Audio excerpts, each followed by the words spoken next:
if you look at Bitcoin right now, it's going to be driven by institutional adoption as an asset, and it's also going to be driven by technology utility, and it's also going to be driven by macroeconomic winds. Before we listen to Saylor's speech on the future of Bitcoin, please take 5 seconds to like and subscribe if you like the content, as it helps the algorithm. I'd like to see your opinion on Saylor's thoughts in the comment section. Thanks for the support. Enjoy the video. In this video, Michael Saylor goes over how Bitcoin will be driven by outside factors such as technology, utilities, innovations, and global movements. Michael is an entrepreneur and business executive. He is the executive chairman and a co-founder of MicroStrategy, a company that provides business intelligence. He shares his experiences with buying Bitcoin and how major banks like Bank of America are starting to accept Bitcoin's rising popularity. He explains how offshore banks will soon be replaced with major corporations. Furthermore, is explained, such as how the Fed is affecting currency and inflation. So when you look at the next 4 to 8 years, the institutional adoption is driven by the utterances of the chair of the CFTC, the SEC, by FASB accounting, the fair value accounting adoption, by the adoption by the FDIC. Decisions, if you look at BNY Mellon, if you look at BlackRock, if you look at Fidelity, if you look at, let's take Bank of America, pretty big bank. The joke I used to tell is when I decided to buy Bitcoin in 2020, I told my broker at Merrill Lynch, which is a division of Bank of America, I said, I think I want to buy Bitcoin. Can you sell it to me? And he said, I can't even talk about it. I get fired. Okay, and I said, okay, you sure? He said, we don't cover it. I can't talk about it. We're afraid of it. I said, okay, well, I want to wire $175 million somewhere else. So I wired the money, and I bought the Bitcoin, and I still have the Bitcoin.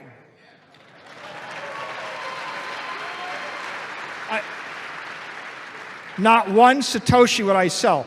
Let me tell you how serious I am. When I had to wire the 1 million Satoshis for the meme competition, I was like, I have to buy this stuff because there's no way I want to be short Bitcoin when I'm giving it away or paying it. So I did that.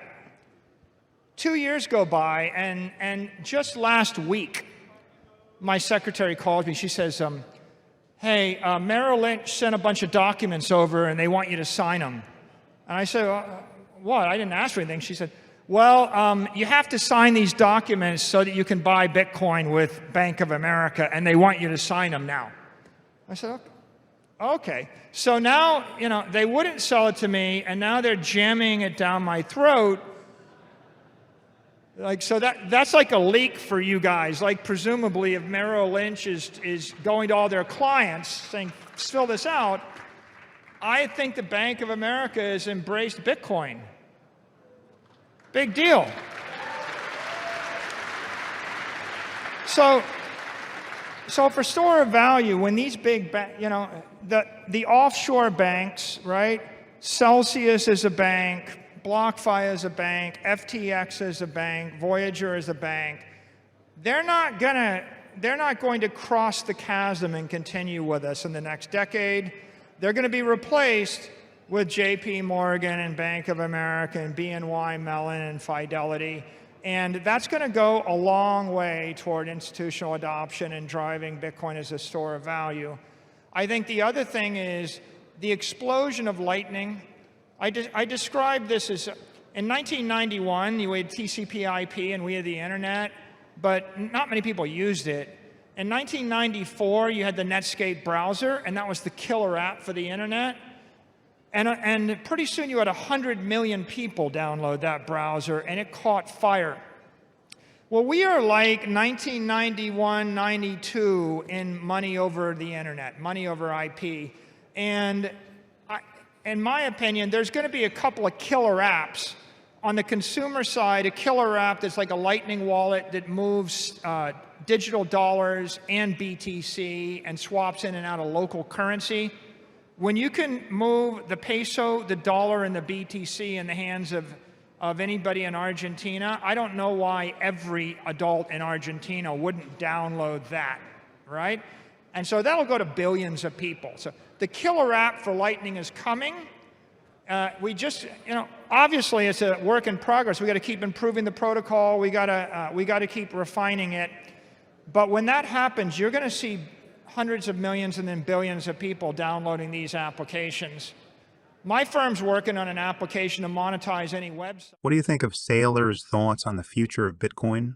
Do you think it has more potential than people think? Let me know in the comments. If you enjoyed the video, make sure to like and subscribe.